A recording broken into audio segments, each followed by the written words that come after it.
Ako po ay actually nasusurpresa na imbes na aminin ng DPWH Mm. na ang mga files na in-email nila sa akin ay galing sa kanila, na ngayon pinakita ko na yung email Opo. na ang ginagawa pa nila, nagdadahilan sila na aaralin pa nila o authenticate pa nila. Ibig Mm. sabihin talagang itinatago. Nakakaawa naman po na kailangan pang pagtakpan. Pati email nga namin Mm. ay pruweba na itong pong mga dokumento ay tunay at alam niya na nasa akin noong September pa. Meron pong 8 billion na kasali doon po, may iilang mga acronyms. Mm. Ang isang acronym po na kasali doon ay SAP. Congressman, una po munang tanong, dun sa inyong mga inilabas po sa inyong Facebook account, Congressman, meron po kayong tinukoy na Cabral files and DPWH files. Unang tanong, saan nga ho ba talaga nanggaling yun? Una, yung Cabral files, personally handled to you? O paano po ninyo na-access yung allegedly Cabral files o dokumentong galing daw po kay dating Yuse Cabral? Sinabi nga po ni Secretary Vince na Mm.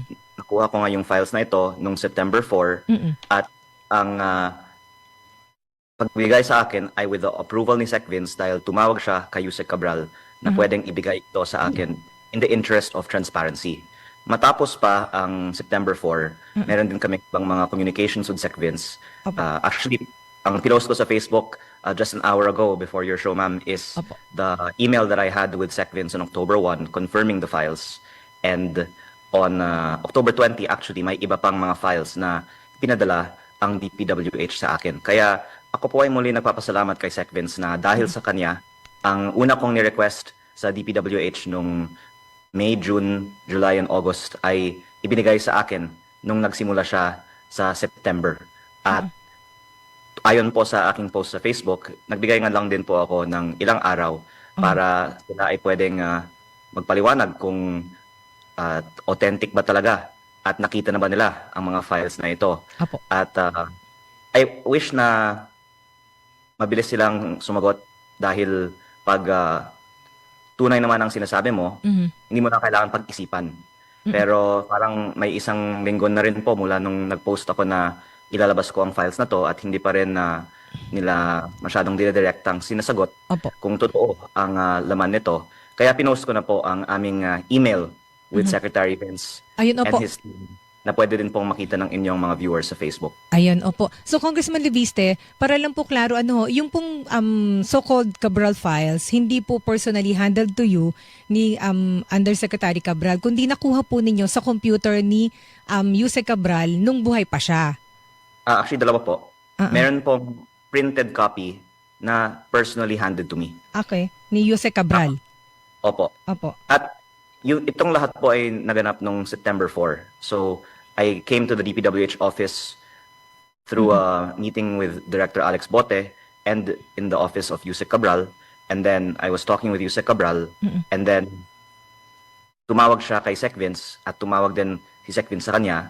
At si Sec Vince naman ay sincerong gustong maging transparent ang DPWH. So, Kaya inutos... alam kong gusto Opo. niyang ilabas. Sinabi niya din ito sa akin. Inutos niya. Inutos At sinabi niya. din, Mhm. hindi lang po, sinabi din niya sa akin na ilalabas niya ito sa publiko.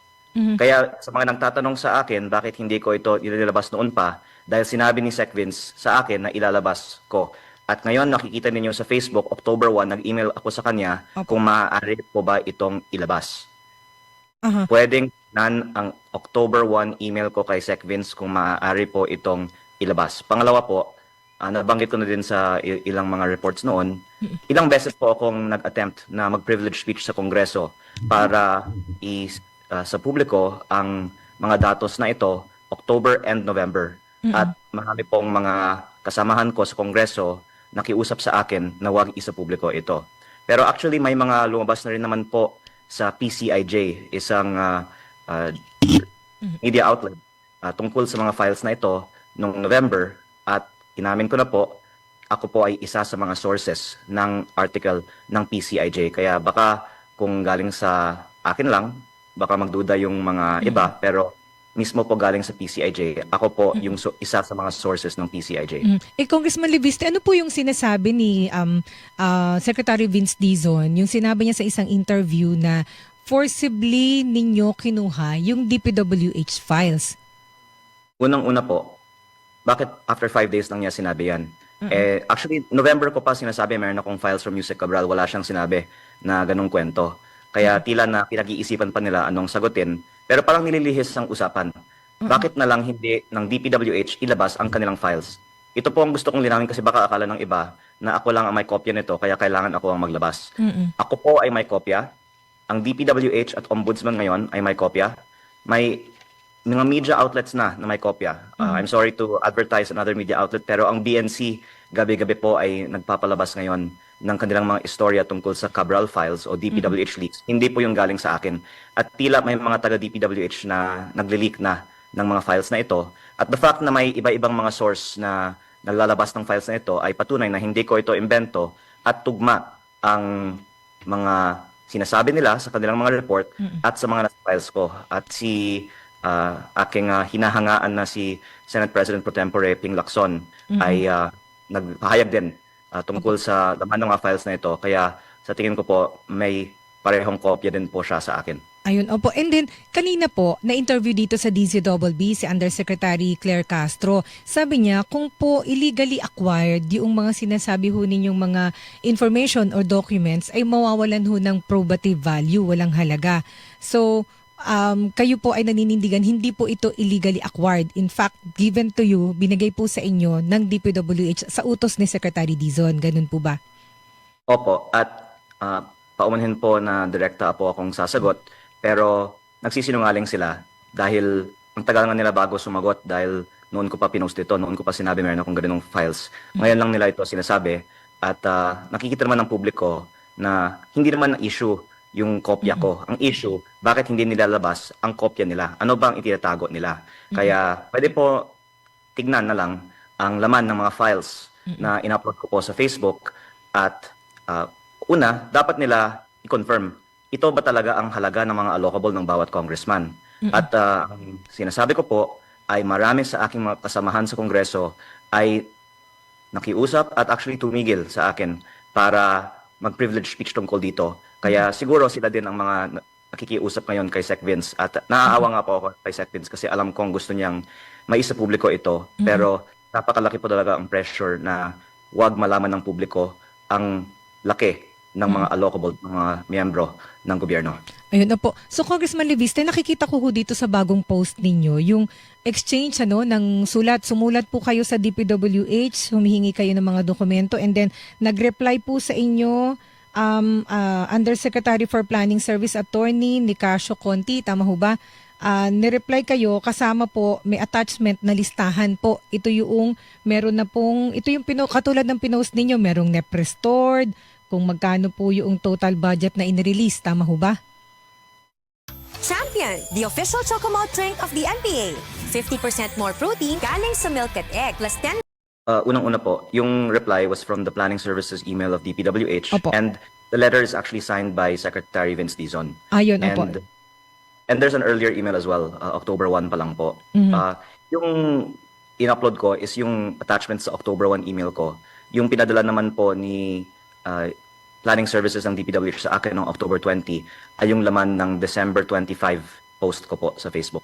And then yung pong nasa listahan, kasi nakalagay ho, NEP restored, NEP total, NEP po ay National Expenditure Program, ibig sabihin proposed budget pa lang po ito. Tapos meron ditong total budget na.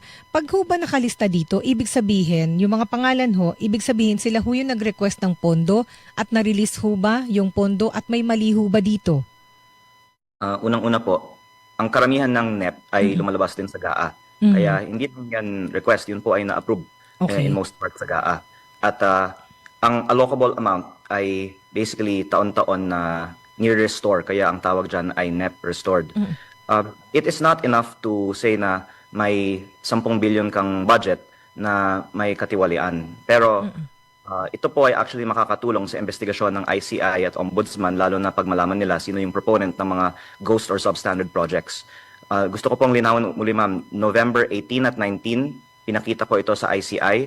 November 27, pinakita ko po sa Ombudsman at both times, sabi nila, they never saw this file before. Ako po ay nagpapasalamat na sa December 23, binigay na ng DPWH sa Ombudsman Pero noon pa, nung Nobyembre, sinasabi ko, dapat ibigay ito ng DPWH kay Ombudsman at sana si Yusek Cabral ay ginawang state witness. Kasi sinasabi ng iba, bakit ngayon lang? Noong November ko pa po sinasabi ito in public, noong September pa po in private. Opo. Pero in terms, ma'am, of ano yung irregular dito, Opo. sa tingin ko yung irregular, yung fact na itinatago ang laman nito. Kasi kung walang masama, bakit na lang natin hindi pagmamalaki na may 10 bilyong pisong pondo ang ilang mga proponent? Yun nga po kasi kung walang masama, kasi kanina po in-explain ni Senator J.V. Hurst ito na may lumalapit ho sa kanila, sa mga mambabatas hon, magre-request halimbawa ng kalsada o multipurpose building, i-refer ho doon sa agency like DPWH o kung halimbawa Department of Agriculture. Nandun na po sa agency kung i-implement yon o kung papasok sa pondo, not necessarily po na yung mambabatas ay may komisyon. Opo. Tama Kaya ba? po, ako po ay actually nasusurpresa na imbes na aminin ng DPWH na ang mga files na in-email nila sa akin ay galing sa kanila, na ngayon pinakita ko na yung email, Opo. na ang ginagawa pa nila, nagdadahilan sila na aaralin pa nila o authenticate pa nila. Ibig sabihin talagang itinatago na may mga mambabatas na may 3 bilyon, 5 bilyon, 10 bilyon, yung iba nga dito 20 bilyon ang pondo sa isang taon. At ang nakakagulat nga ay kung ayon nga po sa inyong sinabi, walang mali dahil nagre-request naman talaga ang mga lokal na opisyal. Opo. Then, bakit all this time pinag-uusapan yung paano ni Leandro nakuha yung files, totoo ba yung files na ito? Sabihin na lang ng DPWH, magkano yung allocable ng bawat congressman, senator at opisyal ng gobyerno. Katulad po ng sinabi po ni Senator Ping, hindi lang po congressman at senator ang may allocable, pati yung mga cabinet secretaries, pati undersecretaries. Bakit ito itinatago? Yun po sa akin yung irregular. Tsaka sir, di ba, maigi nga may lumalabas na listahan kasi madodouble check ng mga constituents ninyo. Kung nakarating nga ba sa kanila yung mga project, kung ibabangga ho doon sa request nila, ito yung nakalista ninyo, tapos kung na-release nga yung pondo o hindi, o halimbawa na-release nga ho yung pondo, kung nasaan yung proyekto, doon natin malalaman kung naging ghost yung pinondohan nitong na-request nila. Kaya ma'am, napaka-direkta ako sumagot sa inyo kasi ang masasabi ko, Yusek Claire Castro will make a fool of herself because everything that I'm saying can be verified even by publicly available data. Kaya ang sinasabi niyo po ay tama. Ang dapat mangyari dito ay hindi natin pagtakpan ang mga proyekto na pinapropose ng mga mababatas. Dapat ilabas ang mga proyekto na pinapropose ng bawat isa para ma-check ng mga kababayan natin sa bawat distrito sa buong bansa ang kalidad ng mga proyekto na pinapose ng bawat mambabatas. Congressman Anleviste, meron ho ba kayong gustong ipanawagan kay Presidente? Kasi ang sumasagot ho sa inyo, si Undersecretary Claire Castro. Siyempre, speaking for Malacanang, pero siya po yung sumasagot. And then si Secretary Dizon, dinidispute din po. Sinasabi niya na hindi niya authenticated yung mga dokumento, pero nagpapakita ho kayo ng pruweba. Kung i-address ho yung itong issue kay Presidente na mismo, after all, siya naman po ang nag-reveal nito. Ano yung inyong panawagan siguro sa kanya, sir? Unang-una po, ma'am, nais kong linawin na never ni Sec Vince sinabi na hindi tunay ang aking mga dokumento. In fact, sabi nga niya, nakuha ko to sa DPWH. Ang sinabi lang niya, hindi pa niya napatunayan. Hindi po na-authenticate. Opo, okay. Kasi baka nasa abroad siya. Pero ito po ang katotohanan. Sinabi sa akin ni Sec Vince noong September na isa sa publiko niya ito. Naniniwala po ako na gusto ni Sec Vince i-reforma ang DPWH. Kaya ang panawagan ko na lang po sana ay wag natin i-pressure si Sec Vince na itago ang katotohanan. Kalimutan niyo na po ako. May datos naman ng DPWH. Sana hayaan natin si Sec Vince na isa publiko lahat ng datos, magkano ang allocable ng bawat politiko, sino ang nag-propose ng lahat ng mga proyekto, bahala na po sino ang matamaan. Yan po ang aking panawagan. At nais ko pong i-credit si Senate President Pro Tempore Ping Lacson dahil siya nga talaga po ang aking inspirasyon sa lahat ng aking ginagawa ngayon. At ang kanyang slogan nga po ay, ang tama, ipaglaban, ang mali, labanan. At mahirap po talaga na ilabas ang mga listahan na nandoon ang mga pangalan ng halos buong gobyerno. Pero kung ito po ang tama, at may magaling tayong DPWH Secretary, sana wag natin siyang pigilan na ilabas ang katotohanan. Ito lang po yung exact quote, Congressman De Viste, ni Secretary Dizon. Ito po ay text niya sa GMA News Online. Sabi niya, for the record, wala akong ino-authenticate na dokumento na hawak ni Kong. Dahil wala akong, hindi ko nakikita kung anong sinasabi niya dokumento, so paano ko ma-authenticate? Kaya po ma'am, pinost muli sa Facebook. Opo. Hindi ko po alam bakit niya pa sinasabi. Wala pa siyang nakita. Kasi buong Pilipinas nga po, maaari na nilang makita sa aking Facebook. At pinost ko po ulit after 5 days para reminder na pwede niyang tignan na lang ang aking Facebook. Pati yung email ko sa kanya, nakasali ang mga attachments na ito.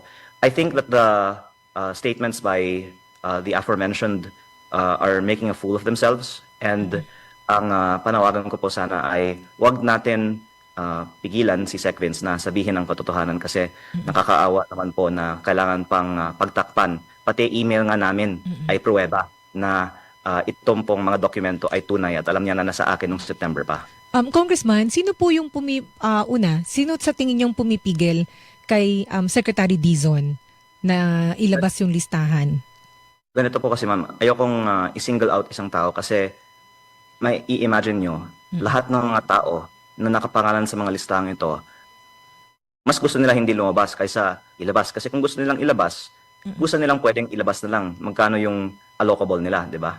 Pero siguro, hindi lang 10, baka 12 ng mga tao nakikiusap kay Sec Vince na wag ilabas ang mga listahang ito. Kaya I would like to reframe the discussion. It's not about my files, it's about my file pa lang DPWH.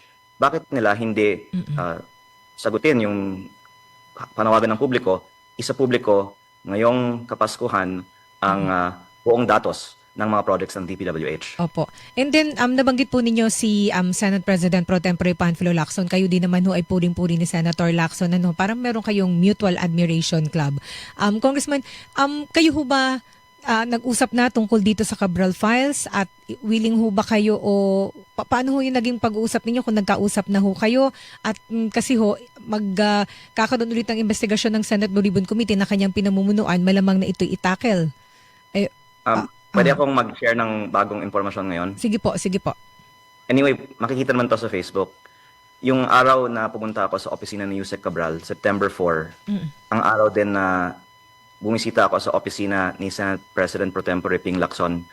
At talagang inspiration ko si Senate President Pro Tempore Ping Lacson dahil nakikita ko napakalaking tulong sa bansa ang kanyang mga isinisiwalat.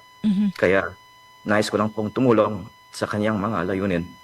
At ang file na nakuha ko po nung Nobyembre pa, gusto ko sanang ibigay kay SP Pro Tempore Ping Lacson.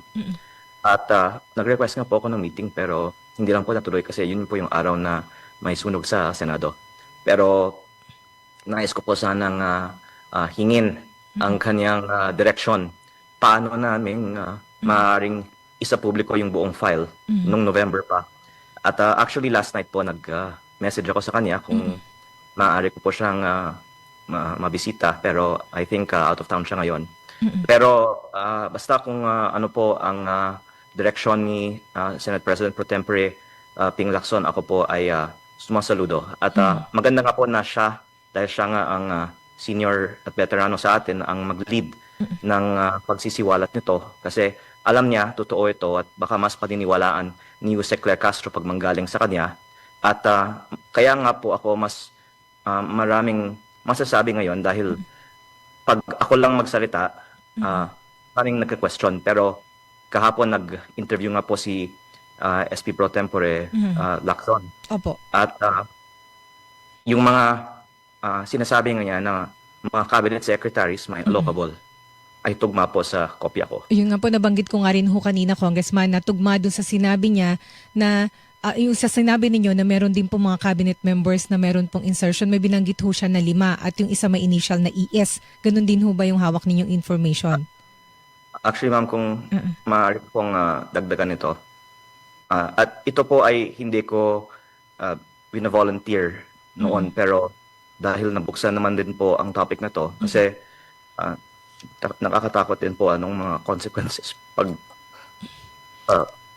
may sa publiko ito. Pero may isa actually nakasali din sa listahan doon na parang 8 billion ang halaga.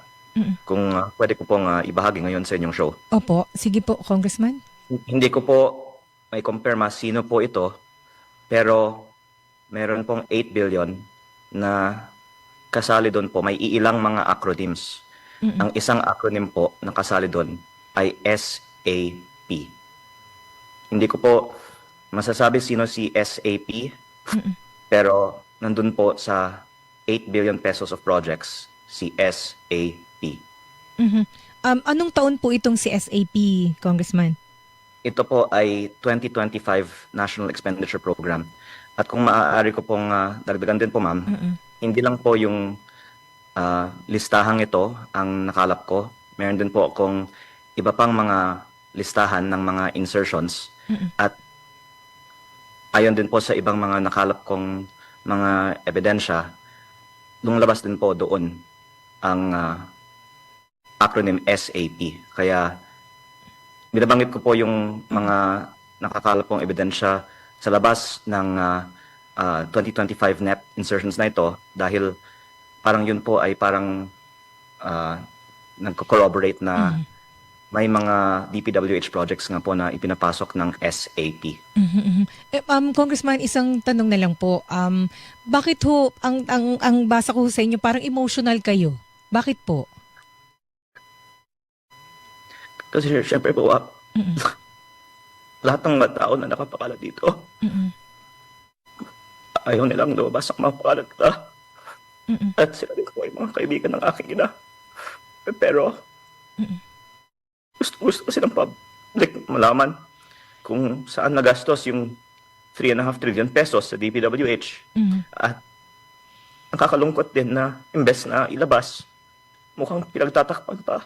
Kaya, sana si DPWH lang po at si Sec Vince Dizon ang maglabas nito. At hindi na lang hanapan sa akin na ilabas ko ang mga listang ito para si Sec Vince lang po ang maglabas. Walang question. At anyway, may kopya po ako. Kaya pwede ko pong i-corroborate kung ang inilabas niya ay buo at walang tinanggal na pangalan. Kung hindi niyo po mamasamain, Congressman Leviste, kasama ho ba sa dahilan na nagiging emotional kayo na yun nga nabanggit ho ninyo, kaibigan po ng inyong ina ni Senator Lauren Legarda yung iba, pwede ho bang malaman kung ano ang sinasabi sa inyo, anong ipinapayo o dinidiscourage din ho ba kayo na inyong mother na magsalita? Dahil after all, syempre ho, nag-aalala ho siya sa inyo bilang nanay. Opo, ma'am. Halos lahat po sa listahan ayaw na lumabas ang kanilang mga pangalan kasi kung okay naman sa kanila, bakit hindi nila nilalabas ang mga allocable nila? At lahat na po ng ma-imagine ninyo ay sinabi na po sa akin o sa aking ina. Pero wag ilabas ito. So pati ho kay Senator Lawrence sa mother ho ninyo may tumatawag, nakikiusap na pigilan kayo magsalita? Ganun ho ba yung sitwasyon, sir? Actually, ma'am, maraming nga po tumatawag sa kanya kasi kung tumawag sila direkta sa akin, baka isusumong ko pa sila. Pero, madami po talaga. Pero nais ko pong linawan na, ayon nga po sa sinabi ni Senping, sabi ko kasi halos lahat. Ito po ay 19th Congress. At ang mga bagong halal ay, syempre, unless otherwise specified, wala naman po sa mga insertions ng 2025 budget, diba? Opo. Pero maganda nga po na ibunyag na rin ni Sen Ping kahapon na mukhang may parehong kopya nga din po kami. Kaya kung siya na lang po ang maglabas, mas madali po para sa akin para hindi po ako ang sisisihin. Kasi ito po ang importance ng mga list of proponents. Opo. Ang Ombudsman at ICI, parang very superficial lang ang pag-inspect ng mga ghost project kasi contractor at DPWH engineer lang ang ma-identify natin kung hindi natin alam sino yung nagpapondo.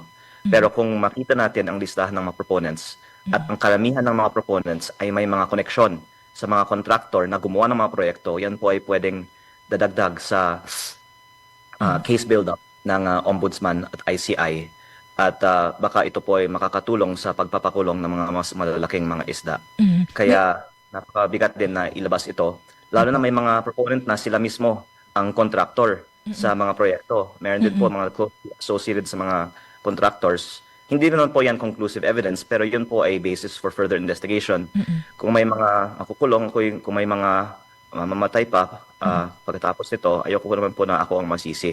At parang it actually lightens the burden on me knowing na si Senting, ang bilyonaryo, at ang DPWH, Ombudsman, at ang kanilang mga staff ay lahat may mga kopya. Pwede sila na lang din po ang sa publiko. Congressman, isa na lang, Congressman. Kayo ho ba nagdagdag ng security? Sorry, dalawa pala. Kayo ho ba ay nakakatanggap na ng mga pagbabanta sa inyong buhay? At pangalawa, kinailangan niyo ho bang magdagdag ng seguridad? Kasi hindi ho biro yung mga inilalabas ninyong information. Basta ma'am, sinabi ko, kung may mangyari sa akin, lalabas naman din po lahat. Kaya wala naman pong dahilan na isipin nila na patahimikin ako at hindi nalalabas ang mga listahang ito. Muli, ako po ay humingi ng paumanhin sa lahat ng mga opisyal ng gobyerno na nakapangalan dito. Pero sa tingin ko, wala po tayong magagawa. Lalabas at lalabas ang katotohanan. At yung mga to use the words of Senator Ping Lacson, nagko-cover up sa ebidensyang ito ay mapapahiya sa kasaysayan. Wag naman ho sana, dasal naman ho namin, Congressman Levice, wag naman hong mangyari yung pong binanggit ninyo na hindi magandang mangyayari. Maraming salamat po, Congressman Levice, sa pagtitiwala dito sa programa. Maraming salamat po. Maraming salamat po. Maraming salamat po, mga kapuso.